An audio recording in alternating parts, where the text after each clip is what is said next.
اردو ڈراموں کے مشہور رائٹر خلیل الرحمن قمر صاحب لکھتے ہیں کہ میں جب چھوٹا تھا تو بڑا انا پرست تھا اور غربت کے باوجود کبھی بھی استعمال شدہ یا لنڈے کے کپڑے نہیں پہنتا تھا۔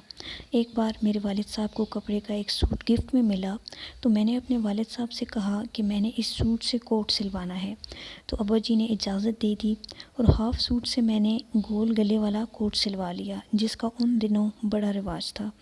وہ کوٹ پہن کر میں چچا کے گھر گیا تو چچی اور کزنز نے فٹ سے پوچھا کہ میں نے یہ کوٹ کہاں سے لیا ہے۔ میں نے کہا نیا سلوایا ہے، لیکن وہ نہ مانے۔ میں نے قسمیں بھی کھائیں لیکن ان کو اعتبار نہ آیا۔ خالہ اور پھوپھو کے گھر گیا تو وہاں بھی کچھ ایسا ہی ہوا۔ میں گھر آیا اور کوٹ اتار کر پھینک دیا اور رونے لگ گیا۔ گھر کے حالات کچھ ایسے تھے کہ کوئی بھی ماننے کو تیار ہی نہیں تھا کہ میں نے نیا کوٹ سلوایا ہے۔ پڑھنے لکھنے اور جاب کے بعد جب میں ایک بینک کے بورڈ آف ڈائریکٹرز کا ممبر بنا تو بورڈ آف ڈائریکٹرز کی ایک میٹنگ میں اچھے سے ڈرائی کلین کیا ہوا لنڈے کا کوٹ پہن کر گیا تو میرے کولیگز کوٹ کو ہاتھ لگا کر پوچھنے لگے، خلیل صاحب بڑا پیارا کوٹ ہے، کون سا برانڈ ہے اور کہاں سے لیا ہے؟ کلاتھ اور سٹچنگ بھی کمال ہے۔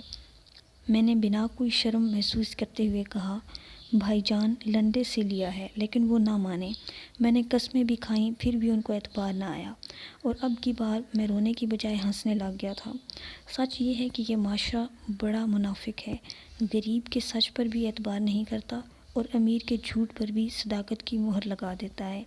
یہاں لوگوں کی نہیں، ان کے بینک بیلنس کی عزت ہوتی ہے۔